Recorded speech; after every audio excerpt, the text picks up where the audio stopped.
আজকের এই আলোচনাটি ভারতের বিরুদ্ধেও না, আবার অন্ধ সমর্থনেও না। আজ আমরা শুধু বোঝার চেষ্টা করব ভারতের সাথে প্রতিবেশী দেশগুলোর সম্পর্ক আসলে কেন এত জটিল হচ্ছে।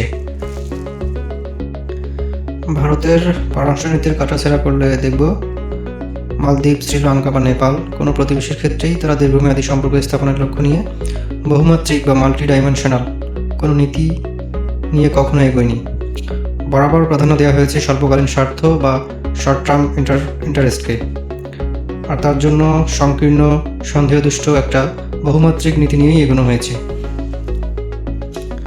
ভারতের বর্তমান সরকার যেমন তাদের হিন্দু আইডেন্টিটিকে পররাষ্ট্রনীতির একটা প্রধান স্তম্ভ হিসেবে প্রতিষ্ঠা করতে চেয়েছে, আর সেটা যথারীতি ব্যাকফায়ার করেছে বাংলাদেশের মতো একাধিক মুসলিম প্রধান দেশে।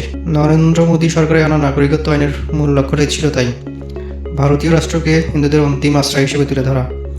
ভারতের নেতা মন্ত্রীরা দেশের ভিতরে বাংলাদেশি শব্দটাকে অবৈধ মুসলিম অনুপ্রবেশকারীর প্রক্সি হিসেবে ব্যবহার করেছেন অনবরত।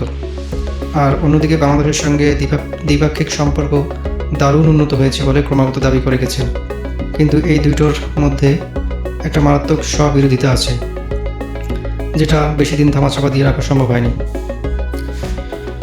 এই প্রসঙ্গে আরও বলবো, গত এক দশকে আমরা ভারতের প্রতিবেশী অনেকগুলো দেশেই দেখেছি সে দেশের সরকার হয়তো ভারতের প্রতি খুবই বন্ধুত্বপূর্ণ, কিন্তু সে দেশের সাধারণ মানুষ ভারত বিরোধিতায় ফসে উঠছেন।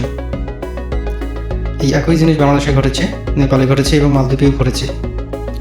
কিন্তু স্থিতিশীলতা বা গণতন্ত্রের দোহাই দিয়ে ভারত কখনো সেসব দেশের মানুষের ক্ষোভ বা উম্মাকে অ্যাড্রেস করার চেষ্টা করেনি, বরং ধরে নিয়েছে ওই দেশের সরকার পাশে থাকলেই তাদের স্বার্থ সুরক্ষিত থাকবে। আর এর কারণটা সহজ, যেটা আগেই বললাম, ভারত প্রতিবেশী দেশগুলোতে নিজেদের স্বল্পকালীন স্বার্থের হিসেব করে এগিয়েছে। দীর্ঘমেয়াদে কী হবে তা নিয়ে কখনো মাথা ঘামায়নি, আর একটার পর একটা দেশে তার পরিণামও ভুগতে হচ্ছে তাদের। ফলে দক্ষিণ এশিয়ার ছোটো ছোটো দেশগুলো যে ভারতকে একটি রিজিওনাল হেজেমন বা আঞ্চলিক আধিপত্যবাদী শক্তি হিসেবে দেখে, তাই তার একটা নির্দিষ্ট পরিপ্রেক্ষিত আছে, কারণও আছে। সবশেষে এটা বলা যায়, ভারত নিজেকে একটি আঞ্চলিক পরাশক্তি হিসেবে প্রতিষ্ঠা করতে চায়, সেটা বোঝা গেল। কিন্তু তা করতে হলে এই দেশগুলোর প্রতি তাদের কিছু দায়িত্বও পালন করতে হবে এবং একটা বহুমাত্রিক সম্পর্ক গড়ে তুলতে হবে, যেটা এখন প্রায় অনুপস্থিত। কমেন্টে আপনার মতামত দিন। ভিডিও ভালো লাগলে লাইক করুন। এমন গভীর জিওপলিটিক্স অ্যানালাইসিসের জন্য চ্যানেলটি সাবস্ক্রাইব করুন।